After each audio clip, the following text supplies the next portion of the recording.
All right, good afternoon and welcome to the afternoon session of the Landmarks Preservation Commission's public hearing and public meeting of August 6th. All right, and we are resuming this afternoon with our public hearing agenda, starting with public hearing item number 1, and I'll turn it over to Corey Harala to take us through the afternoon items. Okay, thank you. Starting with public hearing item number 1, that's LPC 24-08648, an application for a certificate of appropriateness in the Borough of Brooklyn, block 2091, lot 75, 211 Dekalb Avenue in the Fort Greene Historic District. This is an Italianate-style row house built circa 1870 to 1880. The application is to install awnings and legalize light fixtures installed without LPC permits. Hello, hi, my name is Gaspare Villa. I'm one of the owners of Evelina Restaurant, which is a small restaurant in Fort Greene, located on 211 Dekalb Avenue. And we are trying to have you guys approve an awning that will make our life a little easier running at the business. Can you tell me how to change the page? Yeah. I'll just put that on. So I don't know. Okay, so this is the building where this restaurant is located. It's a corner building on Adelphi and Dekalb Avenue. This is the existing awnings that we have. That's a map. Look, we're basically about a couple of blocks away from the park.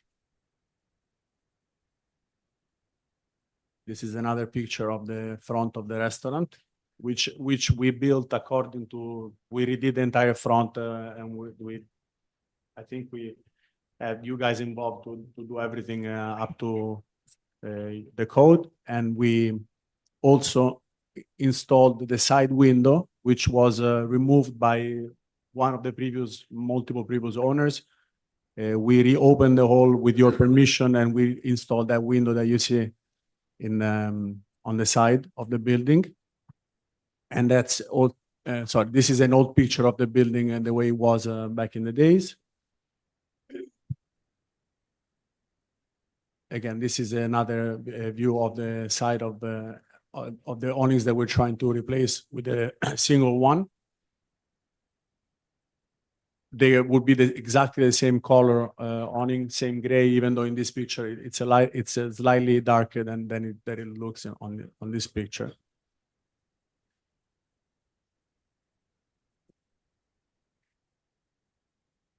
And basically, and this is the proposed awning. Yeah, the picture, it's a little, it looks a little wider than it actually looks in this picture, but that's how it looks. That it would look if it's approved by you. We went in front of the community board, which approved it right away. We're the friendly neighborhood restaurant. Everyone in the community knows us. We've been there for 7 years. We are relatively popular, and so they approved it right away. It will be built with we had the Caesar arms before, but we were advised to build it with the more modern look. We would build it with the frame being brown. We initially applied in white, but we were told to change color in a darker color. And this would be exactly the same material and same logo, same colors that we have right now. And that's it. All right, and just These are the specifications, which I'm not an architect. I hope you don't ask me too detailed questions, because I don't know if I have the answer, but these are the specs of the old and the new one. okay, Commissioner Ginsburg. So one question, there is a residential entrance at the end of the awning, which you're. No, that's the restaurant entrance. That's the Yeah, restaurant. the residential is farther down. That's our entrance. So that's your entrance Yeah, it that you is. want to put the Yes. canopy over. Yes, because the whole point is this, and I understand it may not make sense for you guys because you're more into the aesthetically, but for us, if because of the new sidewalk permits, and we're gonna be having table on the side of the building, which you already have, and we were already approved, but the new regulation So with the upgrade would be to have a single awning that covers the door so that we are able to bring food out without the food getting soaking wet. And also otherwise we would have to install like an umbrella that you would bring in, take out. It's just it's not easy to run the business like that. It would be a lot easier like this. Obviously. Thank you. And do patrons also have to go through that door to get to the That door restroom? also is for the patrons, yeah, for Yeah. everyone. Yeah. Commissioner Chu?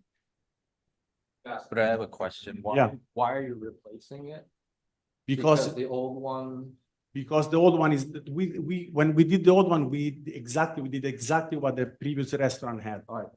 So we thought, okay, we're good with like this, but then we realized it didn't make sense because of the separation between the awnings. Yeah. It's impossible to like in a restaurant business, you cannot predict the weather. Yeah. And basically you can never count on those tables unless you know you can see them even if it rains. That's good enough. So that's Yeah. the reason. And so the way you render it, shows that the corner, when the front and the side come, is it in fact do that? Sorry.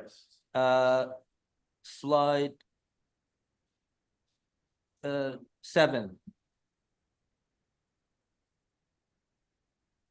Yeah. The right side. Okay, no, yeah, I mean, the rendering has been Okay. done by the All owning company, and again, I think it wasn't a Okay. lack of respect for you That's guys. okay. I'm not I'm not too Love like, that, it's okay. yeah, no, the rendering has been done by, not a professional. Okay. All right, any other questions? Okay, not seeing any questions. Let's move to public tests. Just add one note about Yeah. the light fixture, since I don't know if that was addressed.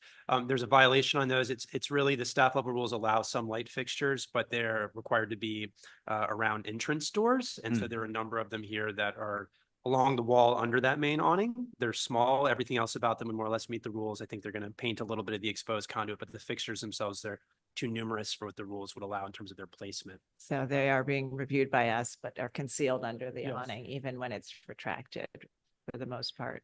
Yes? Yes, Okay. All right. Would you like to, are you here to testify, John? Okay, all right. So we'll turn it over to Gregory to see if we have any remote participants. Thank you, Chair Carroll. I do not see any hands raised in our attendees list. If you'd like to speak on this item, please click the raise hand button now. Noting that there's still no hands raised, I will note that Brooklyn Community Board 2 recommends approval. And with that, I'll bring it back to you, Chair Carroll. Okay, thank you. All right, I think we'll just move to our discussion unless there are any other questions. Okay. All right, so this is a proposal to replace the awning with a long single awning. It's not, yeah. Oh, yeah, well, sure. Commissioner Lutfi, would you make a motion to close the hearing? Thank you. Commissioner Master, would you second that? All in favor, say aye. Aye. Any opposed? Okay, so they're replacing 3 awnings with a long awning to accommodate the outdoor seating. And that would extend across the back door to the restaurant. And there are some light fixtures that are concealed underneath. And this technically doesn't meet the rules because awnings need to, in order for a staff level approval to be issued, the awning needs to conform to masonry openings. And since there really aren't a regular set of masonry openings on this facade, it's sort of a different situation. But in terms of its shape, its sloped shape and its material and its loose skirt and open sides and open underside, it otherwise meets our criteria for awnings. So we'll begin our discussion. Commissioner Chen, would you like to start this one? I can find this one totally appropriate. Right, Commissioner Ginsburg? I agree. The one thing I'd add is some concern about extending it over the door, but there have been very valid operational reasons of why it needs to be done, so I can find this appropriate. All right, Commissioner Lutfi? All right, does anyone have a different opinion? No. Okay, let's go ahead, and I'll note that Commissioner Bland is shaking his head. No. Right. So He's Yes, sir. agreeing. you're agreeing, right. Shaking his head that he has no other. Exactly. Thank you. Thank you. All right, Commissioner Chen, would you make the motion? Yes.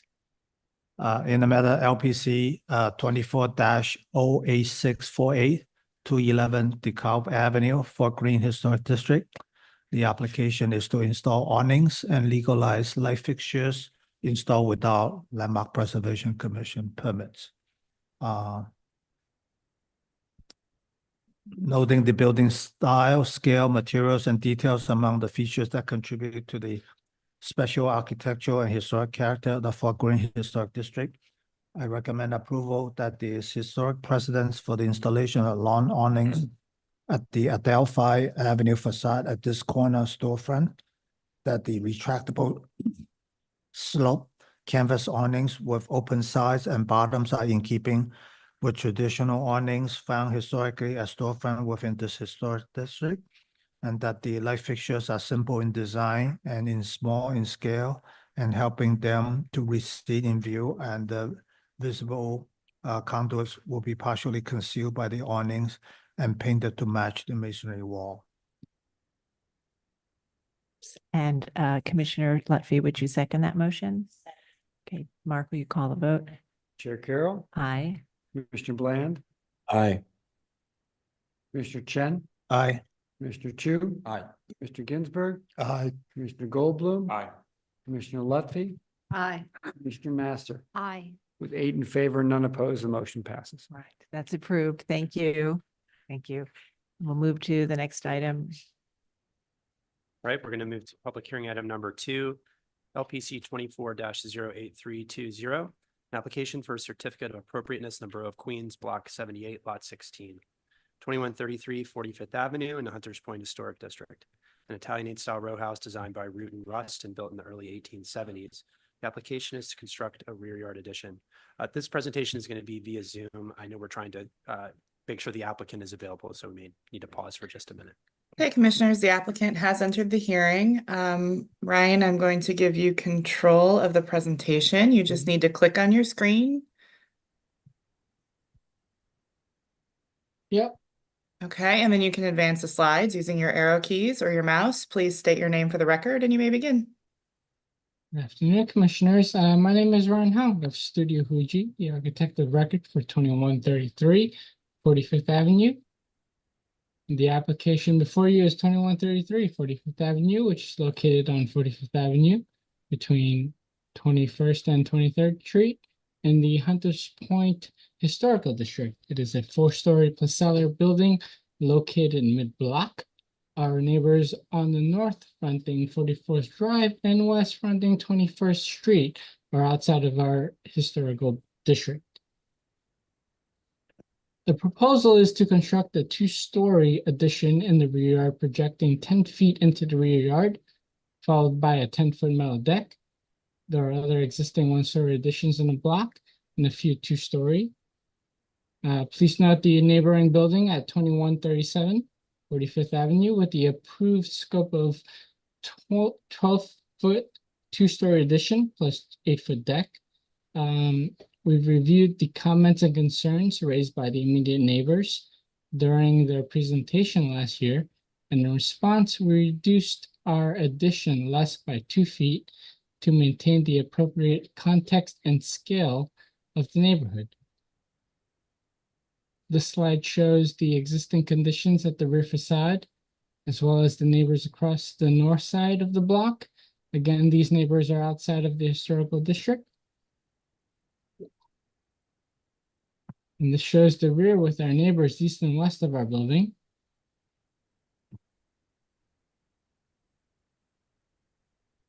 And the slide shows the proposed section and plan. Again, we have a 10-foot 2-story addition and a 10-foot metal deck. And this is the existing elevation with elements to be removed. And then our proposed elevation.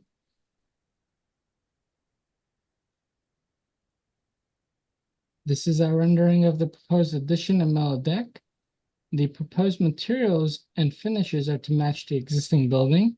The walls remain stucco and the window surrounds are metal and painted black to match the existing.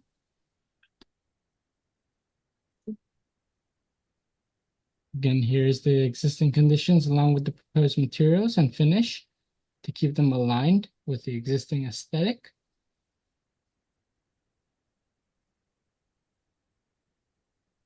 And this is our scope of work in the demolition, showing the removal of the exterior wall and sunroom, some interior layout reconfigurations. And then the proposing addition with the 10-foot middle deck.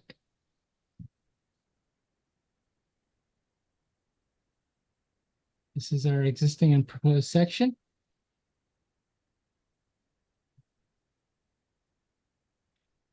And then the section detail through the addition.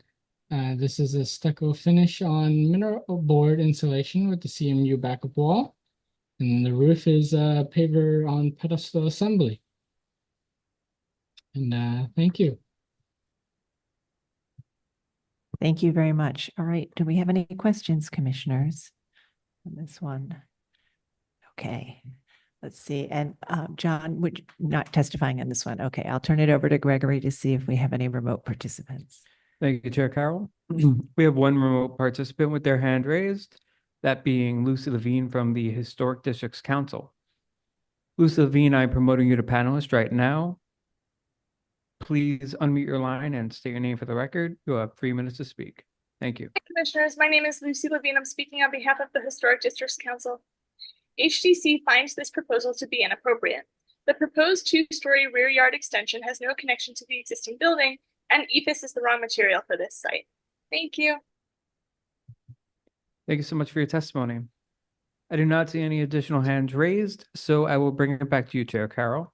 All right, thank you. So I'd like to ask the applicant if you'd like to address the comment that that the addition doesn't have a connection to the building, and in particular the material EFIS. And are you doing traditional stucco or EFIS? It is a traditional stucco. Yes. Okay.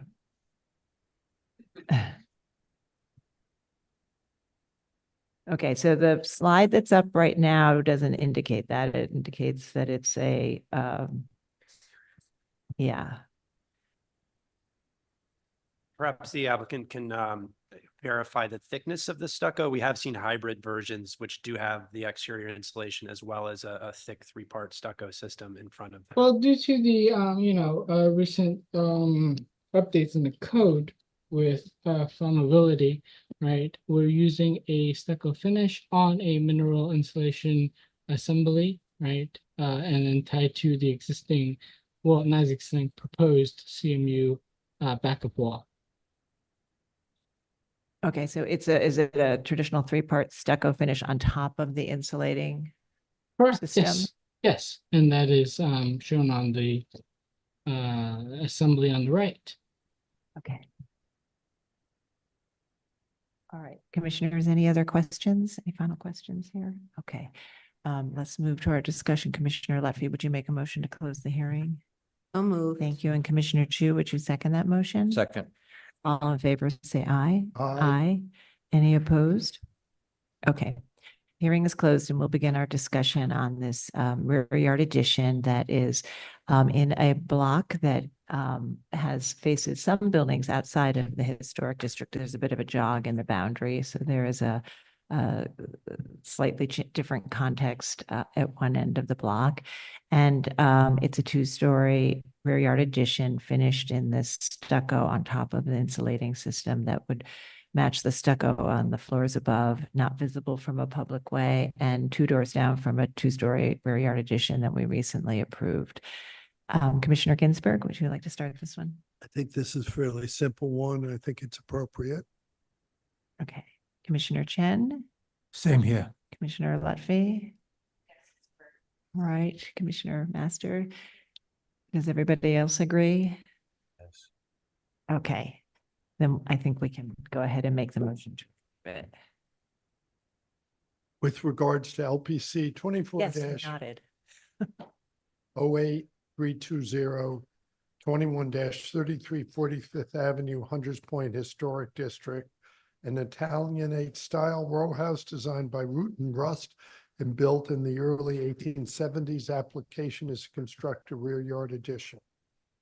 I note that the building style, scale, material, and details are among the features that contribute to the special architectural and historic character of the Hunters Point District. That the proposed work will not damage or eliminate any significant architectural features. That other rear yard additions with similar height and depth exist within the block. And that the proposed two-story rear yard addition will be modest in scale and will not overwhelm the building's adjacent buildings or that the block's central green space. That the design and materiality of the rear yard addition featuring beige finished stucco cladding, black finished windows and door assemblies and punched openings and black finished metal railing will harmonize with the material and fenestration patterns of the rear facade of the building, and that the proposed work will not detract from the special architectural and historic character of the Hunters Point Historic District. Thank you. And Commissioner Goldblum, would you second that motion? Second. Mark, will you call the vote? Chair Carroll. Aye. Commissioner Bland, Aye. Commissioner Chen, Aye. Commissioner Chu, Aye. Commissioner Ginsburg, Aye. Commissioner Goldblum. Aye. Commissioner Lutfi, Commissioner Master. Aye.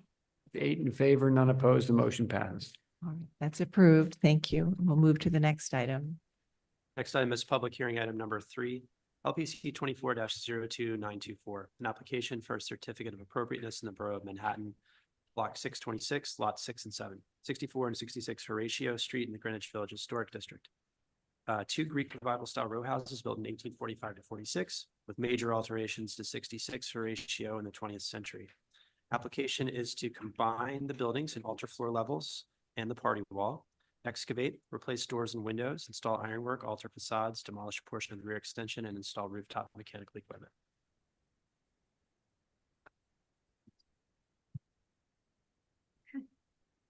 Good afternoon. My name is Mary Dierks, and I'm the preservation consultant for the project.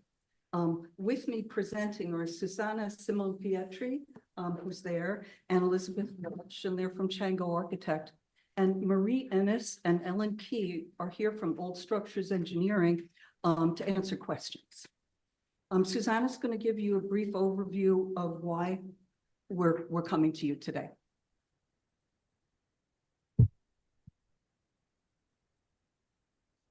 I'm Susanna Sinopidri, I'm the creative director of Chango, and we're coming to you today. This project, our clients have purchased number 66. They have owned 64 for the past 8 years or 8+ years.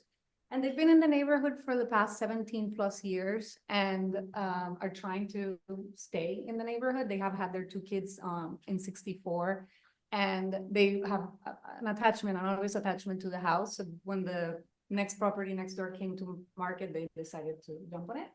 And we're trying to give them a larger home that they can actually grow into. Part of the impetus of the leveling of the floors on the elevator has to do with the ability to grow older in the home. And also there's an elderly parent that they're hoping to be able to bring into the home. So this facilitates that process. And that's basically it. I'm going to hand over to Elizabeth, who's going to walk you through the details of the project.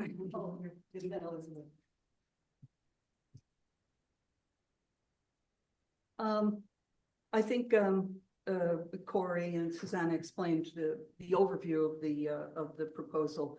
There are a lot of interior alterations, but on the outside, there will be changes to the windows and changes to the ground floor. Those are and HVAC equipment on the roof. Those are the main big things, and we're going to go through that in detail.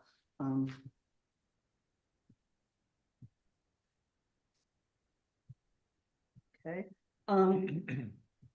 This is Horatio Street. It's the more diverse industrial part of the village, the West Village. And you can see that where there's a big,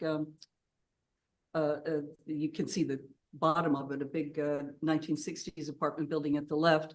And 64 and 66 are part of a row of 5 that were built in 1845 to 46.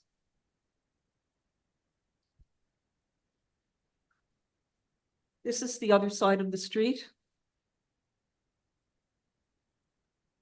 This is the Greenwich Street side, and on the left, that's 66 Horatio. And this is across Greenwich Street, which shows you how diverse the architecture is in the area. Here are the buildings in the 1930s and a designation. The left shows the front facades, and the middle one shows the Greenwich Street facade under the L, because there was an L there. And the right shows the buildings at time of designation, where 66 had acquired a fire escape. They don't have one anymore. Here they are in 1940. The third from the left shows a slice of the rear facade. You can just see it, it's there. And we're going to look here too. And the one on the right is also a slice of the rear facade, and it also gives you a nice idea of what things used to be like and why there was a storefront there. This is the row on Horatio. It's not intact, and 62 has a major stable door opening, replacing the stoop. 64 on the left is mainly unaltered. 66 has had quite a lot of alterations. 10 years ago, about the front and the rear facades had to be shored up. And it was probably likely that there was extensive replacement of materials at that time. I'll tell you about the rear. There were major repairs to the interior, and there was a complete rebuilding of the side facade and the rear addition wall. The storefront at the front facade, there have been a lot of changes over the years, and this one dates from this century, probably the 20, say 10-ish. There's a cast iron column on the corner that was uncovered during all this gigantic repair and renovation and rebuilding.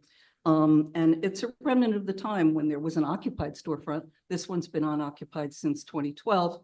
And when there was an L on Greenwich. The side facade basement treatment and window locations, you're not seeing the side now. They also have changed over the years. The 66 details will match the 64 details. There's going to be a new fence, and they're getting window replacement. Here are the ironwork details that are going to be replicated for 66. The door at 66 is going to match the one at 62 in the row, because that one is a basement door, and the design works better than the ones that are on top of stoops. The ironwork in the row is varied, so we're using 64 as a model. And that Greek fret pattern was there in 1940 at the fence, so it's pretty old. Not the rail, but the fence.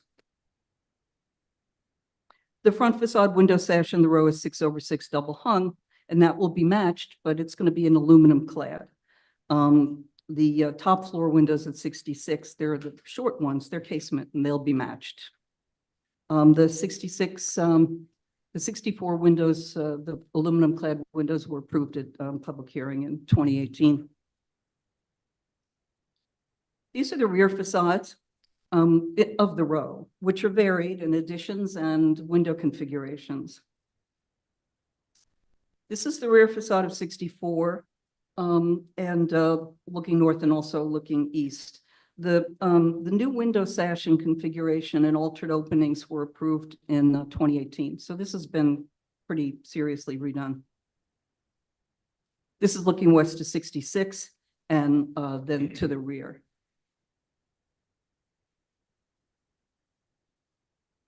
This is the 66 rear from the terrace, which is a little over sort of a high one story.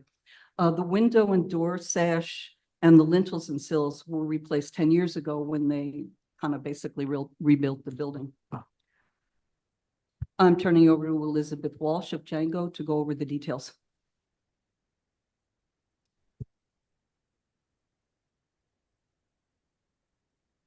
So my name is Elizabeth. I work with Susanna at Django. of the designers on the project. So I'm going to be walking you through the proposed design. So this is isometric drawing of our proposal, bird's eye view. Our proposal for the exterior is to keep the historical front facade of 64 Horatio as existing. For 66, we are proposing to keep the top 3 floors of the front facade remaining as existing. And then we're proposing to remove that storefront at the front facade, and replace it with a residential entrance. In addition, we're proposing to make various changes to the side and rear facades of 64 and 66, which I will go over as I continue on with the slides.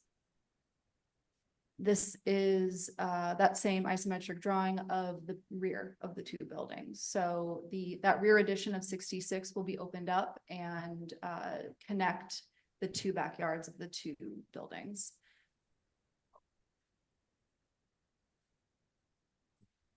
This slide is showing the existing and proposed front elevations. So for the existing front facade of 64, like I mentioned, it's going to remain mostly as existing. It is going to remain as existing. For 66, that bottom floor, as Mary mentioned, is a storefront commercial space.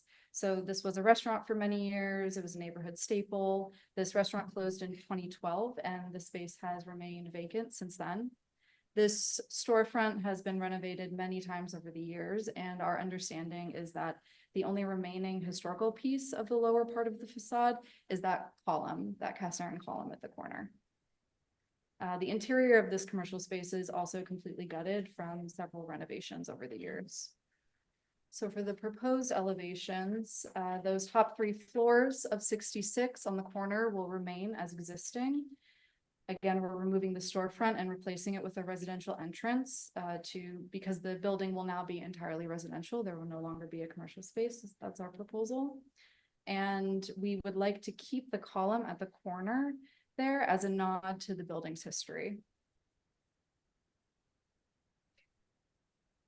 This is the same. This is just a close-up of the proposed front facade with additional annotations. And the next slide shows a close-up of those entrances. So with the new residential entrance at 66, we're also proposing a new areaway, curb, and ironwork fence. The new ironwork at 66 will match the ironwork at 64. These are the existing and proposed elevations for the side facade of 66 on Greenwich Street. Mary mentioned this facade has been demolished. It's been rebuilt in large part over the years with new materials from the ground floor up. The windows on the top 3 floors have been infilled and reopened over the years as well. So our proposal is to move the windows of those top 3 floors. These windows will migrate down the facade to align with the windows on the front facade of 64. These windows are only migrating vertically, not horizontally, to minimize structural work. Because these windows are moving down, we're also moving the datum line of the stucco, the brownstone stucco down, and infilling with brick to match the existing brick. This new height will match the brownstone base at 64 Horatio. Our intention here was not only to match the brownstone height of 64, but also to maintain a good proportion of brick around the windows. And that aligns with what you typically see when brownstone is under windows, as well as the proportions of the brick that exist around the windows on the front facades of all the houses in this row. For the sidewalk level, we are proposing to remove the doors and windows. We're proposing blind openings at the rear addition. So I'm gonna go to the next slide. To reference that photo on the right, the proportion and size of these blind openings nods back to a storefront, a historical storefront from 1935. Our intention here again was to nod to the building's history of having storefront windows at the ground level. And we wanted to keep this as a solid wall as opposed to adding glazing. For privacy and safety reasons, there is the backyard on the other side of this wall. Here we have the existing and proposed rear elevations of both buildings. That section cut on the left-hand side is cut through the rear addition of 66 Horatio. Both of these facades have had a lot of work done on them, and they're both a patchwork of different brick that has been installed over the years. So just to walk you through the proposal back here, because we're leveling the floors of 66, that existing terrace level is moving down and will be a new lowered terrace. And we're opening up that rear addition so that it connects with what we're calling the garden level of 64. So we'll have 3 different tiers of outdoor space: the terrace, what we're calling the covered patio, and then the garden on the right. The steel and glass window and door system at 64 Horatio at the garden level will remain, and we will add 3 new systems, 1 above it on 64, and then 2 at 66 Horatio.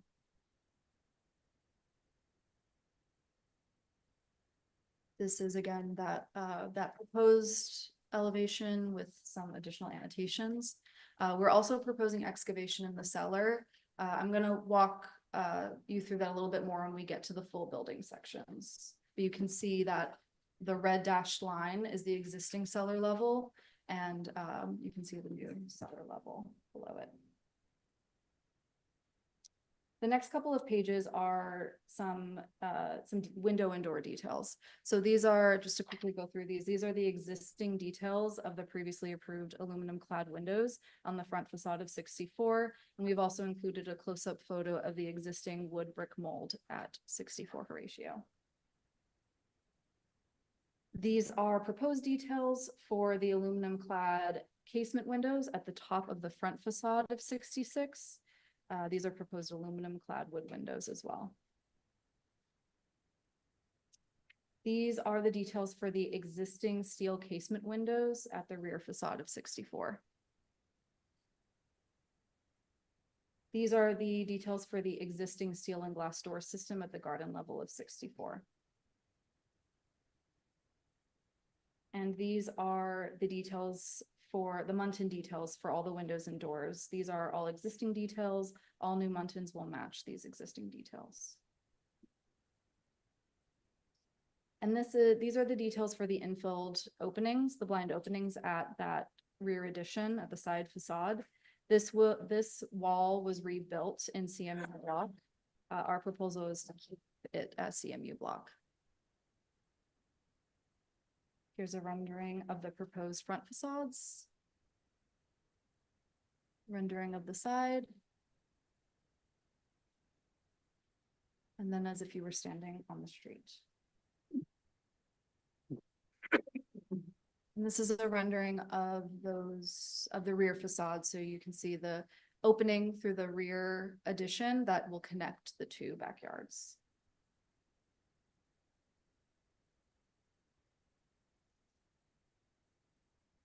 This is a rendering of the interior stair at the front of 66 Horatio. So these are all the proposed materials: white oak, white plaster, white painted spindles, and stringer. And then these are renderings of the front facades to show you what the view of the stair will be during the daytime and nighttime.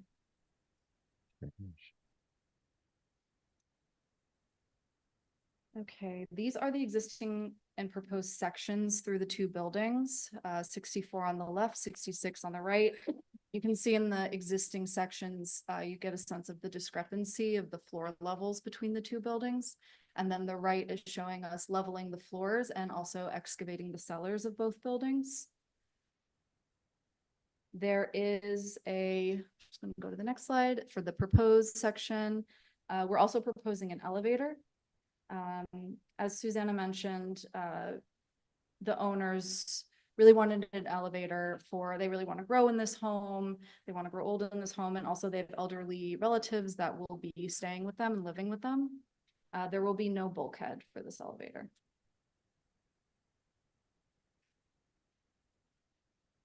Also to speak to the excavation. So we're proposing to unify the cellars for a ceiling height of 10 feet.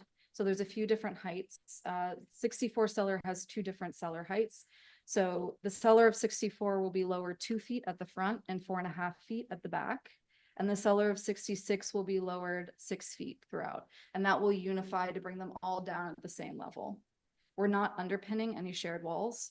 To minimize structural work, we are only underpinning our own walls that are not shared with neighbors. Any shared walls will be benched.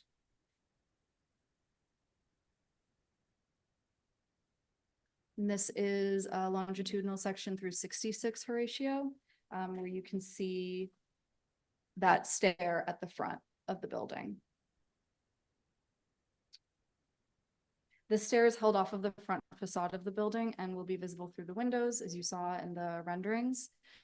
And you can also see that the red dashed line of the existing cellar height of 66 and bringing it down to that new 10-foot ceiling height.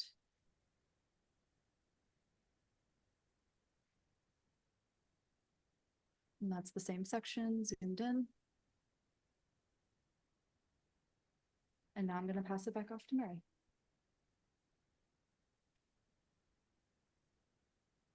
So this addresses the difference between the side and the front of 66.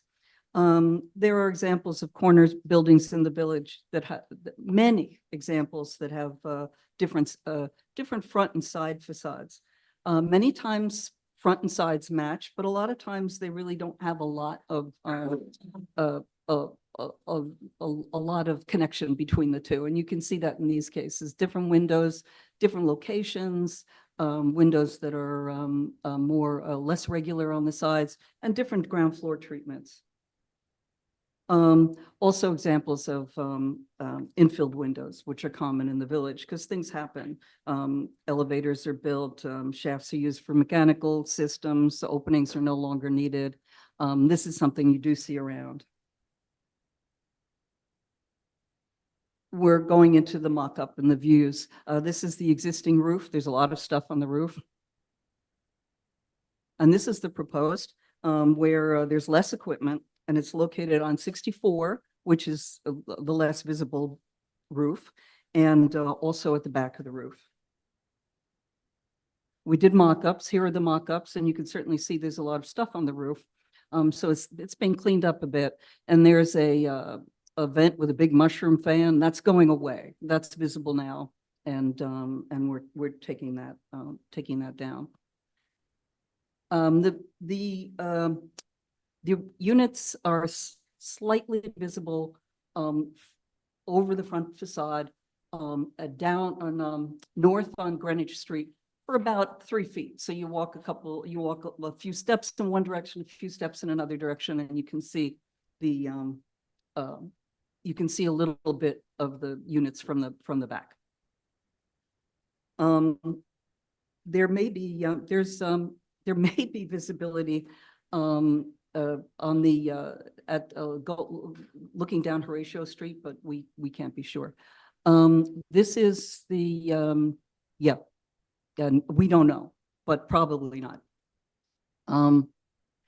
You can see the units when you're on Greenwich Street from the south over the rear facade. This is the bottom one is what you'd actually see. And you see the railing and the HVAC units. By the way, the bottom one also shows you what the visibility is of the rear facade from the street. So you can't see any of those big casement windows at the lower 2 floors, but you can see the upper floors. You can't see it at all from across the street. And that's our presentation. Thank you very much. Great, thank you. We do have some questions. Commissioner Goldblum, followed by Commissioner Ginsburg. Can you talk about your appendix split floor plans? Yes, come on up and move. Staff asked us to show what, to show what it would look like. This is the floor plans that we're proposing. And this, do I have it now? Oh, okay, that's the proposed openings on the party wall. But keep on going. Yeah, so here's the split floor, and that's the, I can't see very well. Is that the garden loft? So let's go up one. It's a little bit more. So That's the first floor. So just explain why this is untenable for you. Well, there's a number of reasons. One of them Well. I want to go to the microphone just so everybody can hear you. Yep, we're on, it's not just for the room, it's for the Zoom participants can only hear when you speak into the mic. It is a feasible construction project. Is that we have discussed it with structural, and it's as structurally invasive as the other option would be. So with that in mind, we thought it was a much better approach, floor plan simply wise, and for the invasion that's happening to the building, we just felt like this was a very unelegant approach to the building. It severs the connection between the two spaces, and it requires that one internal staircase that lands you from floor to floor. And it also introduces the need for additional staircases through the building in order to connect, for example, in the primary bedroom. It felt, we looked at it initially, and we added it back to this presentation and cleaned it up a little bit because it was somebody that was requested that we added, but we felt like it was in service to the building to do this. Okay, thanks. All right, Commissioner Ginsburg. I have two questions related to insulation. On drawing 34, you have a wall that you're doing the infill at the window. There's no insulation, as near as I can tell on this drawing. And although not directly related Yeah, we can't get to it. to us, strongly suggests that you look at putting some interior insulation on here. And then when we go to your window details, there are major thermal breaks in these details. And the building department may flag it, but separate from that, just for long-term energy consumption, et cetera, I would suggest working on them to potentially have underneath the studs a continuous insulation or some detail. And also when you wrap them around at the windows, that you wrap the insulation around. Thank you. Any other questions? Yes, Hang on. I have one. Yeah, please go ahead.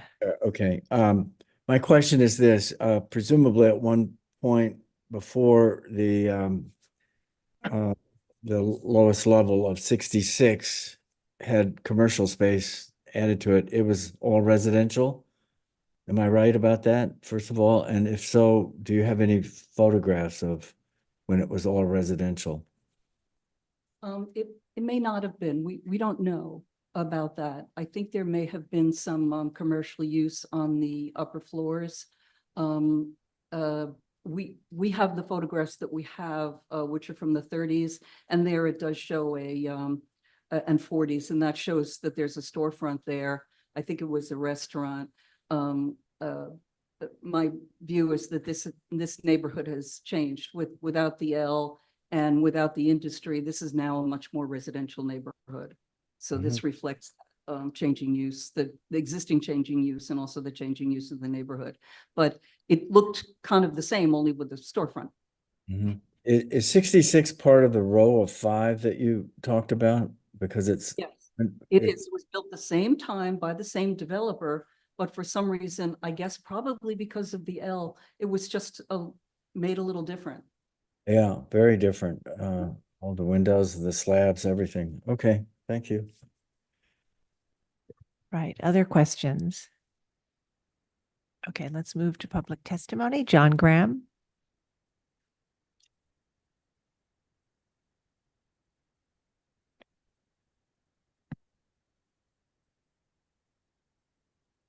Good afternoon. Sorry. Good afternoon, Commissioners. John Graham for the Victorian Society, New York. The Victorian Society questions several aspects of this unusual project. One of the most unusual things is that it includes 2 different sets of floor plans in the appendix, and that both sets of floor plans show the use of a faux door at number 66. The applicant is referred to an entrance at 66 from the Horatio side, but both of those floor plans show that that's in fact not an entrance. Starting with the big picture, we're concerned with the applicant's decision in the first proposal to remove all the interior partitions and chimney breasts in both buildings and all the floors in 66, and in the second proposal to also remove all the interior demising walls. These are the supports which have preserved these buildings for 180 years. We fear this demolition will endanger them both them and the 3 other houses in this row. We must repeat our belief that allowing applicants to go forward with projects which gut so much of the structure of historic buildings is stepping away from the commissioner's mandate to preserve. In both, the proposed rooftop additions appear to be minimally visible and seen in context with taller buildings. However, we don't know why the elevator proposed for 66 has no override. This should be clarified. The exterior changes to the front facade of 64 seem minimal, but we couldn't find any notes on the drawing stating that the existing historic front door and ironwork are to remain. This should also be clarified. Finally, we find the ground floor changes the applicant is proposing for 66 to be overly genteel. The history of retail use of this building actually goes back much farther than shown in the historic photos provided by the applicant. The Greenwich Village designation report states that the original builder of this row of houses, Abraham Demarest, sold number 66 to Henry E. Clark, a grocer whose living quarters were above his store. The proposed design inappropriately erases the history of this 1845 residence above store building. This is a significant building type from this period and illustrates the way retail establishments were integrated into row house developments. The proposal also lacks information about an important remnant of the building's history. In both the modern and historic photos, we can see a column between the display window and the side entrance facing Greenwich. However, we couldn't find any notes explaining if this column is wood, masonry, or cast iron. So on Sunday the 4th, I made a site visit. It turns out that the existing column is cast iron, as shown in the photos I'm now submitting.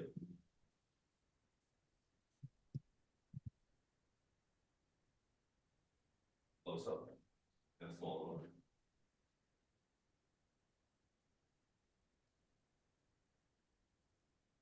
Submitted. For your review and for the file, the important material must be left in place. It should not be painted to match the masonry. We recommend that the ground floor on both front and side facade of 66 retain the historic features, including this important cast iron column, indicative of their early use. On the Horatio Street facade, this would include a larger and taller storage. This will moderate the overly wide expanse of wall between the ground and second floors. We also recommend that instead of creating a faux front door on the ground floor facing Horatio, the existing doors to the retail space facing Greenwich should be just sealed and left in place. We also recommend leaving the other door and window configurations facing Greenwich to reflect the historic building configuration. Finally, we recommend the use of a strong spring force to cap the brownstone cladding at both ground floor facades. It should have weight and stepped profiles of the window surrounds on the upper floors.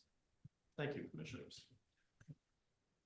Thank you. And I'll note there is no one else in the room to speak on this item, so I'll turn it over to Gregory to see if we have remote participants. Thank you, Chair Carroll. We have a couple of remote participants with their hands raised. The first will be hearing from Ms. Chloe Gregoire from Village Preservation. Chloe Gregoire, I'm promoting you to panelist right now. Please unmute your line and state your name for the record. You'll have 3 minutes to speak. Thank you. Good day, Commissioners. My name is Chloe Gregoire, and I'm speaking on behalf of Village Preservation. Thank you for the opportunity to testify. Village Preservation finds the proposed changes to the exterior facades of the buildings to be acceptable and appropriate. We are, however, very concerned about the extent of the proposed interior renovation, including the realignment of floor levels and rear demolition and excavation due to the stress that this will put on the remaining historic fabric. The utmost care and oversight must be taken by the city to ensure this work is done safely and without any greater impact than what is projected as part of the scope, especially given the frequency with which similar work at other properties has resulted in unforeseen damage and demolition measures beyond what was approved. Thank you. Thank you so much for your testimony. Next up, we'll be hearing from Lucy Levine from the Historic District Council. Lucy Levine, I've promoted you to panelist. please unmute your line and state your name for the record. You'll have 3 minutes to speak. Thank you.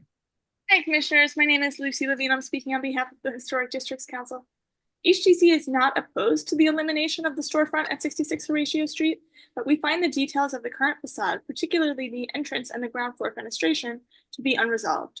Further, we find the extent of the proposed excavation and reconstruction to be potentially detrimental to this site. Thank you.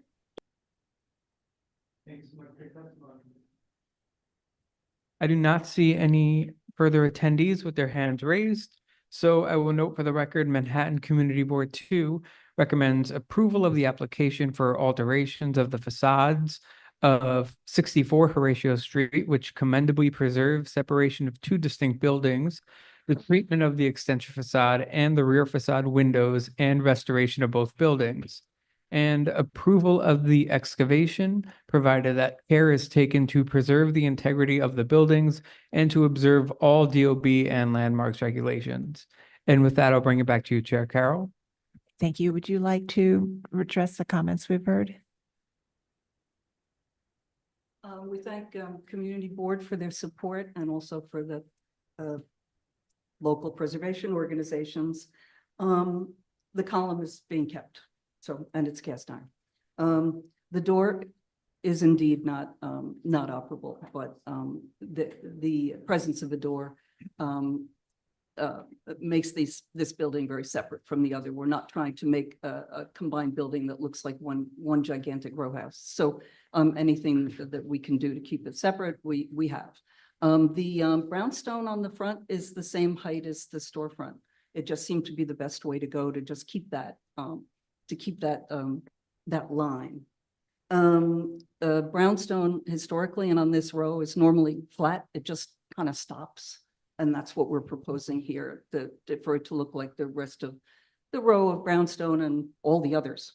We have worked continually with Old Structures Engineering. I mean, it was like they were called for any design and anything, and we'll continue to do so, understanding that these are old buildings and it's a very serious thing.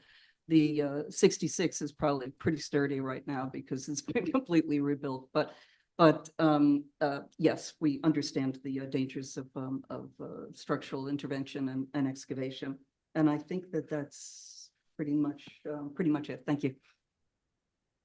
All right, Commissioners, any final questions? Okay, let's close the hearing and begin our discussion then. Commissioner Master, would you make a motion to close the hearing? So moved. Thank you. And Commissioner Goldblum, would you second that motion? Second.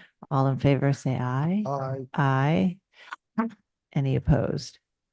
Okay, the hearing is closed and we'll begin our discussion. And this is an application to combine these two houses that have slightly different conditions. The corner house has, at least for a very long time, if not originally, had a storefront at the ground floor and a different floor levels, resulting in a fenestration pattern that's out of alignment with the remaining row.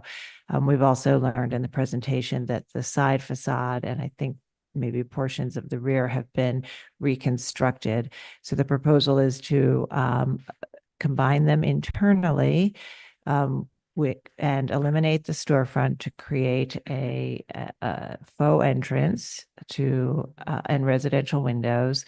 And then in combining them, to align the floor levels, which then would result in shifting the fenestration on the side and the rear, as well as the brownstone stucco detailing that wraps from the front around the side and to the rear addition, which would have blind openings. So we'll begin our discussion.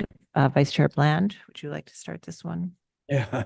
This is an interesting problem that brings up this issue of change over time, and what do we reflect now over about that change. I want to add my worry about all the excavation and elimination, et cetera, of internal walls. It's just a continuous worry I think we always have, and recent history shows why we should worry. But given that the safeguards, which Missy has reemphasized, are being given to that issue, and also the prominence of the structural engineer that's doing the work, I guess at least I will say that I put my confidence in that and move forward. I think for me, the only issue really remaining is that issue of the lower floor of 66 and how to interpret that. You know, what's being shown here is false to some degree, because behind it is, I mean, showing a door which doesn't open, it doesn't go anywhere. We could also say that there's some interpretation of the storefront that would be there, which would be equally false, because there's residential use behind it. And I suppose if it's big glass windows or something like that, that might have been the storefront, it would be pretty much in continual drapery or some other sort of. So which false do we want, A or B? I think, given that this is a residential use now, not a storefront, I'm going to go with false A, meaning let's make it look as it's shown here, as a residence, acknowledging that over time uses do change. The situation in the context of this neighborhood has changed. There's no longer an L running along Greenwich. So I don't think it's unusual or out of the ordinary to suggest that a building might also reflect that change. It's not as if the whole building is changing, just a little portion of the lower facade. So a long-winded way of saying, I think I am nervously, because of all the changes of structure, saying that I think this is appropriate. Okay, thank you. Commissioner Goldblum? Okay. I have greater difficulties with it. I think that for me, in Fred's formulation, I would pick option B. And the reason I would pick option B is because I've seen it done here at the commission a number of times. I'm thinking of McDougal Street. There's like a former carriage housey kind of thing that they turned into, I think 2 in a row that were turned into residential. Some else, I'm sure there are many other examples, but I think that the fact that we've observed a storefront at this location and we have like this only fragment left of it, that's the direction to go, and to go for fake option B, as Fred put it. I think that's more integrative of the actual history of the site, and we've seen it done successfully for residential uses, so I don't feel like it would be problematic. I would note that option A does, or well, what they're, I think what's the one area that I'm drawn to as a deep concern is the rear facades, which are visible from the street, apart from being usually considered by us. And the story that both the front and the rear tell me is of a building that's dramatically different from its neighbors. And that, you know, the removal of all the floors, the realignment of all the windows, go back to the original versus the proposed. The regularization of the floor lines, while I understand it from a functional perspective, if you look at the historic rear facade, can we take a look at that? All right, keep on going. Right, this versus that. Now that's a big change, and it's a change in historic material and in historic configuration. This house was never part of a row, or at least not in anything approaching recent history. And I think that differentiation is critical. So bless the staff for forcing the client to, or the applicant, to produce those alternate plans. When I looked at the project before, I thought, boy, that's gonna be really tough. But then I looked at the plans and I thought they did a lovely job of accommodating this multi-level house. into a single structure while keeping a fair amount of the original historic material. I think it's an infinitely better solution that preserves way more historic material, the historic configuration of the house, its historic identity as a different structure. So I think that this is a much more appropriate way to go to use their multi-level approach. The other thing that it preserves is the view from the street. As Fred said, curtains tend to be drawn in cases like this, but if curtains are not drawn, what you'll see from the street in the current option is a staircase running inches away from the inside of the glass. Now, when we've done these misalignments before, the biggest example I can think of is the school on the Quaker school, the Friends school. I mean, we made them set it back pretty far, and it was an extenuating circumstance because it was a school. This is not the case here. So I think that misalignment is something that we should be very concerned about. And the fact that they've provided a proposal that does not require it seems to say to me, like, why bother? I'm not concerned about the underdigging as long as old structures is involved. Okay. And I think what, the solution that you're talking about that would have the central stair would also on the side facade preserve the fenestration and not require the brownstone base to be Exactly. misaligned with the front. And all that patching, think of all the brick patching that's going to be involved in that job. It never comes out right. So the less you do, the better. Right. Commissioner Ginsburg. I tend to agree with Commissioner Goldblum. I think the studied randomness of the original facade is much more appropriate than the totally regularized proposal. I would also say I agree with the option B versus option A. And although it could be modified, I think you could, since it's dummy exit anyway, you could keep the exit that's on the side and keep the show windows in some form in the front and have the same feeling of two separate buildings. Obviously, that needs to be studied a bit, but I think that is the way to go. Okay. And I'd also just note, I think you could probably work at lowering the air conditioner unit so it's less visible. If you can't, we can live with it, but please see if you can. Okay. Commissioner Chen. Yeah, I'm in agreement with Commissioner Ginsburg and Goldblum, as well as in that they should work with the staff to restudy that proportion in the back and lowering the HVAC unit on the roof.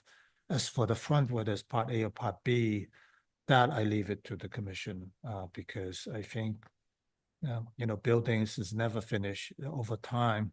So the question is, when do you want to preserve that moment? And so whether it's part A or part B reference. Okay. Commissioner Lutfi.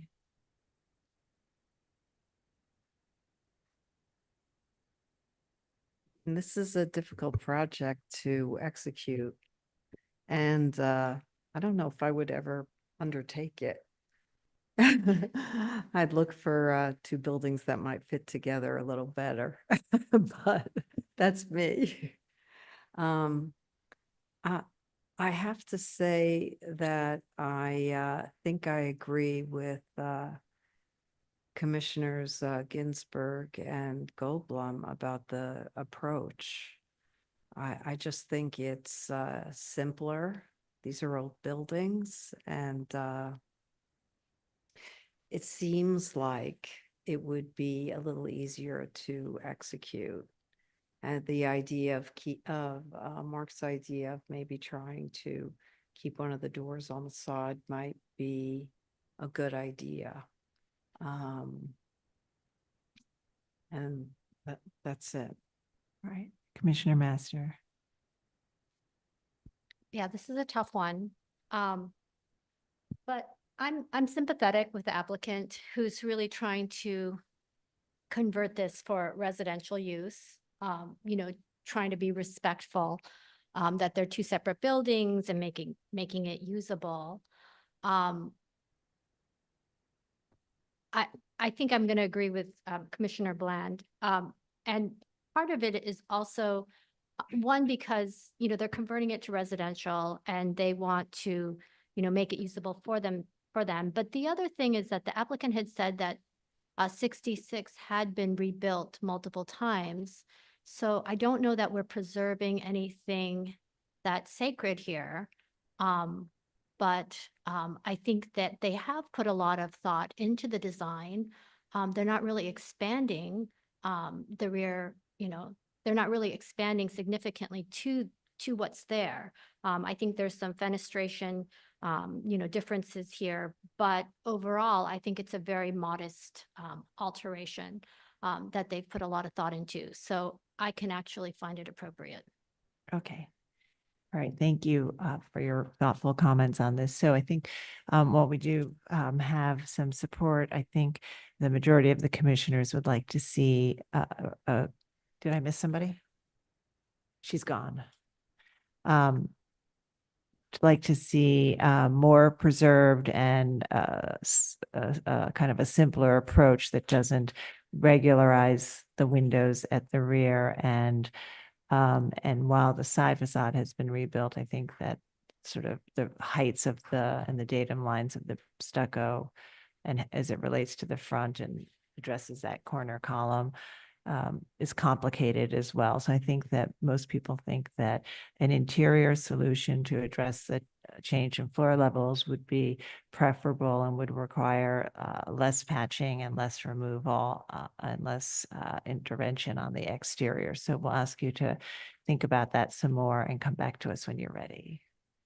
Okay, thanks. We'll move to the next and final item. Last item is public hearing item number 4, LPC 23-05803. An application for a certificate of appropriateness in the Borough of Manhattan, block 1379, lot 17, 23 to 25 East 64th Street in the Upper East Side Historic District. 23 East 64th Street's a neo-Greek style row house designed by John G. Prague and built in 1879 to 80 and altered at the upper 2 floors in the neo-federal style by Pickering and Walker in 1907-08.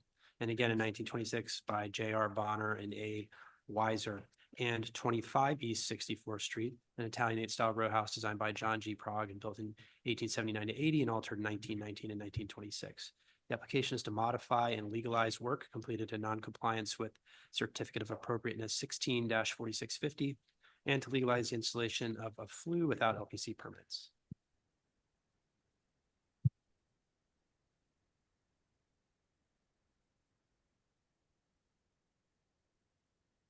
Please go ahead. Hi, my name is Louis Lisboa from BL Architects.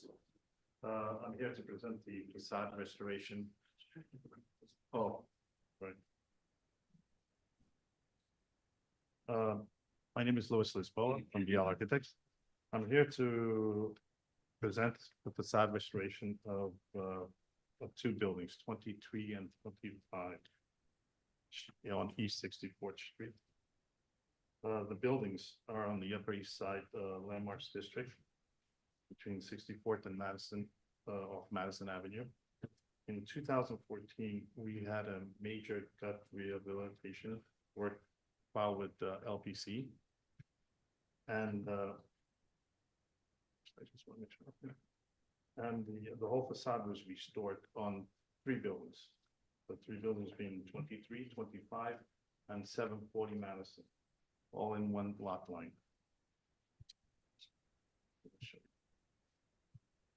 The 2 buildings that we're going to be talking about is on the left side is 23 and on the right side is 25. After the work was completed on these 2 buildings and 740 Madison, we filed for a notice of compliance, and Landmarks noticed some discrepancies or things that were different from the original filing of it. These discrepancies created sort of a non-compliance for it. On 23 was in regards to a missing limestone and the size of an opening. On 25, the also sort of a header detail size, and also the bay window, the square bay window, the bulkiness of it. And then I'll go further through these items, give you sort of an answer of what we need to do, or we're sort of proposing. I'm sorry. This here is, I'm sorry, this is sort of to give you a history before the work was done, which is on your left. The three buildings, 23 and 25 and 740, were covered in stucco with styrofoam. And the work that was done, I think it was like 1980, they try to make to look like one building, as you can see. And they just covered the whole building with no care to the detail. They added the two garages on the lower level. One used to be a storefront. So when we went to landmarks, we proposed to separate the buildings and make them back to what they were. One is the Greek Revival, the other one is sort of a Renaissance, and to restore them so that when you walk on Madison, each building is individual.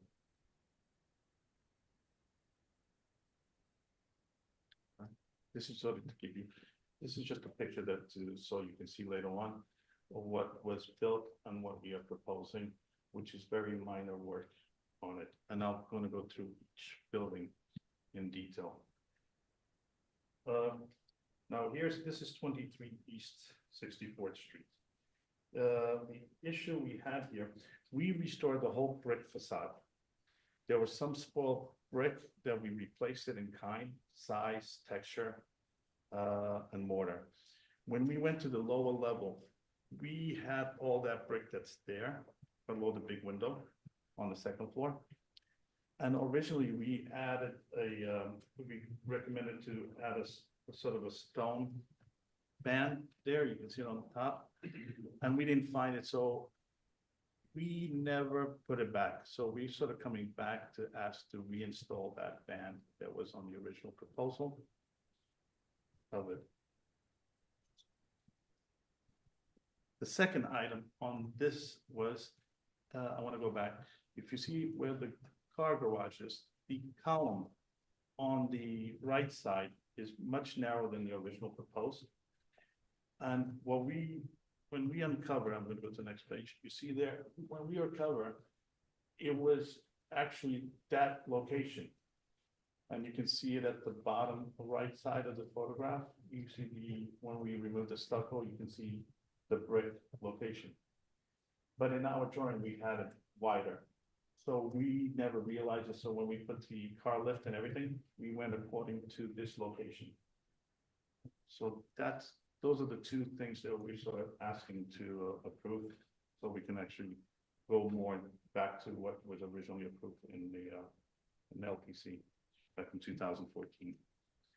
The second building is 25. This one got more intricate into it. We had a storefront and below, as originally proposed, and above we were going to just simple restore to a brownstone. What occurred was when we did restore it, first let's go to storefront. When we approved it, the storefront glass window was aligned with the door. But because of the heights, it looked sort of off because we never added a transom.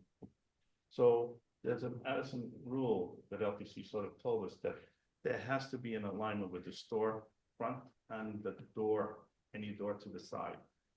So we are recommending going back to adding the transom above, so that it's in alignment with the store. So it becomes, if you look at the drawing, it's sort of, there's a continuous line, just like the water table lines. The second one, which was very, I took that decision, is the square bay window. I'm going to go to the next page and I want to show you the details. When we remove all the stucco, they have removed all the details of the bay window. And when we look at the bay window, we look at the pictures, the bay window is actually made out of stone. The cantilever beam, if you look at the middle picture there, it's actually made out of stone. No, we could have just tear it down and build one that will look like it. I took it upon myself to say, no, it's, the structure itself is part of the history of the building. And what we did is we added some C channels between the cantilever of the beams, which made it a little fatter. And when Landmark says that's not sort of detail that we like, and then you can see there, see how fat it is on the side below. So what Landmarks brought to me was original pictures, historical pictures, if you see there, of what it looked like. So when I looked at it, I decided that not only to restore the bay window to its original detail by adding corbel where those beams are to make it slimmer, giving the adding more details like a water table that was missing throughout, egg and dart in the front entrance of the house. So I'm recommending to go back here to restore that whole area here to the original brownstone that we discovered. And these are pretty much the requests. Another thing is we, in the front entrance, we we added one picture frame window to make it look like the door there instead of a window. So here is sort of samples that we looked through out the city. We went around just to make sure that what we're doing goes along with the photographs that were given to us by Landmarks and also what's in existing. So we are trying to, with Landmarks, we'll coordinate to make sure that what's the historical details of this building come. This is just so you sort of have an idea. You see how the original building was, what we removed this, the stucco, how it all looked like one building. And now we've been able to, this is the pictures of the finer details that was provided that we're trying to follow as a rule. This is what we uncovered. It's all damaged and everything. We kept it. We didn't tear it down, but we're gonna wanted to even restore it even further. Another one is there's an exhaust in the lower roof. We want to lower that so that you don't see it from the parapet from outside. That was one of the, you can see it there. That was one of the concerns from Landmarks.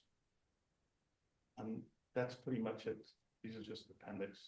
So just to go back, I just want to go back and our goal is to restore the building to give even more finer detail that we uncover and also respond to Landmarks' concerns of missing and sizes of windows so that we tie it all together.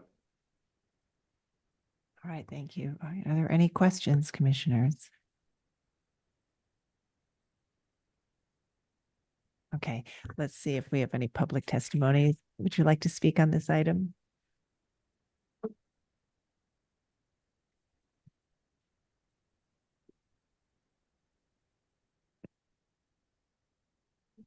Chair Carroll, commissioners, my name is Zeynep Turan, speaking on behalf of Friends of the Upper East Side. The Friends Preservation Committee finds the current application appropriate and supports the installation of 6-panel doors. We commend the applicant's efforts to restore original details to both buildings, including the previously omitted limestone band at East 64th Street. However, as the 1940 tax photos provide a valuable reference for this restoration project, we request that the decorative reliefs depicted in those photos be restored to the panels below the second floor windows of the brownstone at 25 East 64th, rather than the proposed addition of garland. Thank you, commissioners. Okay, thank you. All right, and I'll note that there is no one else in the room to speak, so I'll turn it over to Gregory to see if there are any other remote participants. Thank you, Chair Carroll. I do not see any remote participants with their hands raised. If you would like to speak on this item, please click the raise hand button now. Okay, I do not see any hands raised for this item, so I will note that Manhattan Community Board 8 recommends approval. And with that, I'll bring it back to you, Chair Carroll. All right, thank you. The testimony was largely supportive. There was a comment about the ornament that you're restoring to the panels below the bay window. the garlands not matching the historic sculptural details. The panels right below when we look at those, we will restore to the photograph to it. If that doesn't look matching, we will match it and we'll work along with landmarks to make sure. So what I'll do is before the work, we'll submit drawings to landmarks for their review and approval to make sure that we're all in agreement. Okay. All right, great. All right, commissioners, any final questions? All right, then let's move to our discussion. Commissioner Chen, would you make a motion to close the hearing? So moved. Thank you. And Vice Chair Bland, would you second that motion? Second. All in favor, say aye. Aye. Aye. Any opposed? All right, the hearing's closed. So this is a project that we previously approved, and during the field, there were some adjustments in some cases due to conditions that were revealed during the work, so adjustments to proportions. And the applicant is proposing to modify 2 areas to bring it closer to what was previously approved, which includes installing a panel below the second floor window at 23, and then a transom above the door at 25 to align it with the show window. They're also proposing to lower the HVAC equipment on the one-story extension at 25, and to restore details to the facade. So we'll begin our discussion. Commissioner Ginsburg, would you start this one? Yeah, in general, I think this is appropriate. It's too bad they didn't review it with staff as they discovered this, but they're coming back now and this seems the reasonable solution. All right, thank you. And Commissioner Chen? Yeah, I'm in agreement. I'm glad the testimony that the friends of Upper East Side came to testify. Okay, thank you, Commissioner Lutfi. Commissioner Master, Yeah, I agree. Commissioner Goldblum, and Vice Chair Bland. Yes, I All agree. right. I think we're all in agreement. So Commissioner Ginsburg, would you make the motion?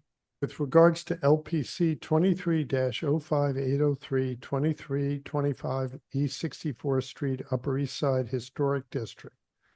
23 East 64th Street is a neo-Grec style row house designed by John G. Prague and built in 1879-80 and altered at the upper 2 floors in the neo-federal style by Pickering and Walker in 1907-1908. And again in 1926 by J.R. Bonner and A. Weiser. And 25 East 64th Street is an Italianate style row house designed by John G. Prague, built in 1879-80 and altered in 1919 and 1926. Application is to modify and legalize work completed in non-compliance with Certificate of Appropriateness 16-4650 and to legalize the installation of a flue without the Landmarks Preservation Commission. I note that the building style, scale, material, and details are among the features that contribute to the special architectural and historic character of the Upper East Side Historic District. I recommend approval, finding that the alterations to the front extension and replacement of windows did not damage or eliminate any significant architectural features, that the narrow end pier at the western extension, 23 East 64th Street, was a condition that existed prior to designation of the historic district, which was exposed by the removal of the modern cladding, that the modification to the western extension, including the addition of the cast stone panel and replacement of the door, will help the composition recall the historic design and harmonize with the streetscape while maintaining simple detailing reflecting the current use as service entrance. The second floor window assembly at the western extension featuring aluminum framing with simple detailing is in keeping with the historic display windows found in early 20th century extensions at row houses with the historic district in terms of configuration, operation, and finish. That the redesigned parapet at the eastern extension, 25 East 64th Street, maintain the existing parapet height with an adding coping stone and is well integrated into the previously approved redesign. That the installation of the transom at the eastern extension and associated enlargements of the opening will align the height of the masonry openings, resulting in typical composition with well-proportioned facade elements.